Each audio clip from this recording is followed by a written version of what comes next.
So what does an integrated flight training course actually look like? And why is it important to know the difference between a modular and integrated flight training course? Stay tuned to find out.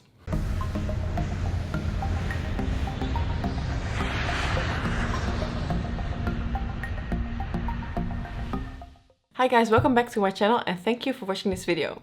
I hope you're all doing great today. A flight training course consists of two parts, which is the theoretical part and the practical part. Those parts can be divided into multiple programs or phases, and I will take you through all of them. For this video, I assume you go for an EASA license. There will be some differences if you go for an FAA license, for example. Let's start at the beginning. You just passed the selection for an integrated flight training course. You obtained a Class 1 medical and you dealt with the financial stuff. The course starts, and after a brief introduction, you start with the first part of the training, which is usually the theoretical part, but it also can be combined because in some schools they combine the two.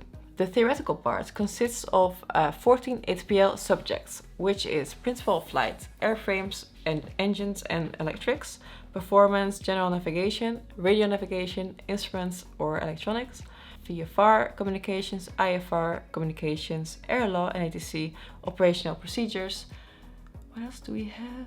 Flight planning and monitoring, mass and balance, human performance and limitations, and meteo. In general, the ATPL theory phase takes around 8 months and every subject is completed by an official ATPL exam by the authorities of your country. Before these official exams, you will face many intermediate tests. Most schools use the test to check the knowledge and progress of their students. The theoretical phase is demanding since high scores are required and retakes are not really appreciated. Of course, all of this depends on the current economic situation. In times of a pilot shortage, airlines have no choice other than to be a bit flexible with these scores. But take 2013, for example. Only students without retakes and a specific average were invited for assessments. Nowadays, some airlines hire students with a couple of retakes and an average near 75, which is the minimum required to pass an exam. Some people ask me whether the theoretical phase was hard or difficult. I would say that the amount of material you need to study in this short time frame is a lot. Yeah, and that makes it quite demanding and definitely the most difficult part of the flight training course. You will face 9 to 5 days and studying until 11 in the evening for 8 months straight. And during the weekends I was studying for these exams or these intermediate tests basically.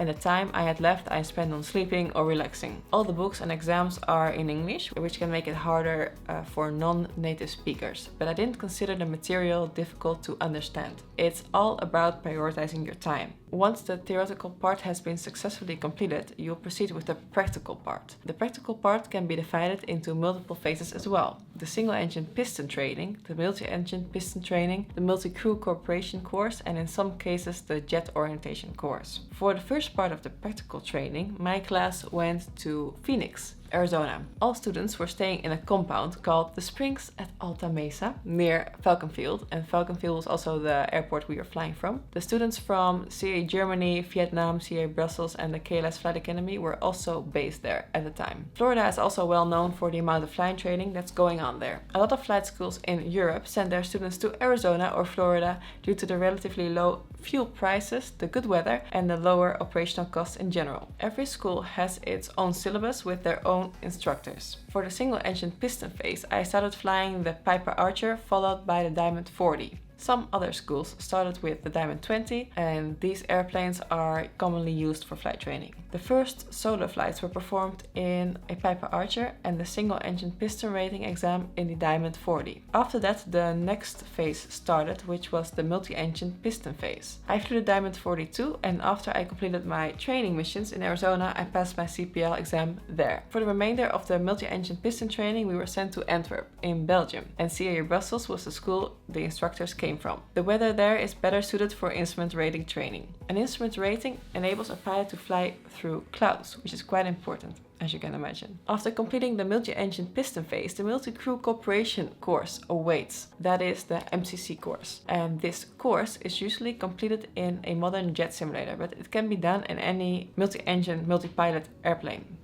The course focuses on working together with another pilot, and crew resource management, or CRM, is a key here. I did mine on a 737 simulator in Oxford, England. I took 5 lessons and 4 hours each.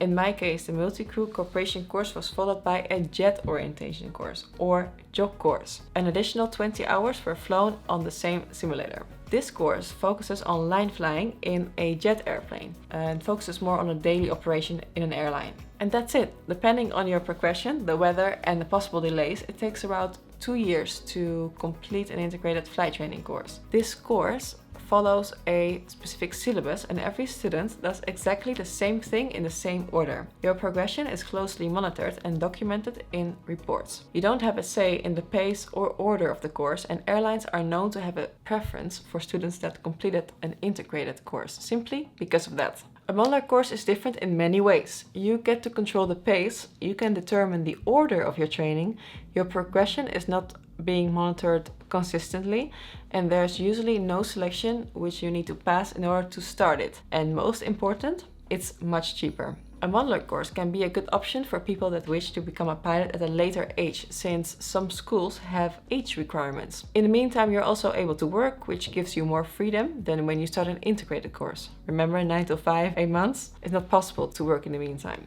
All schools use different syllabuses, so I recommend you to visit them and ask them about their program prior to making a decision. As I mentioned before, in this video I focus on the EASA license and the way I gained my CPL with a frozen ATPL when I graduated. If you go for another pilot license, the training will look different as well, and the requirements will also change. So that's it for now. Please let me know in the comments which flight training course you would like to go to or which school you went to.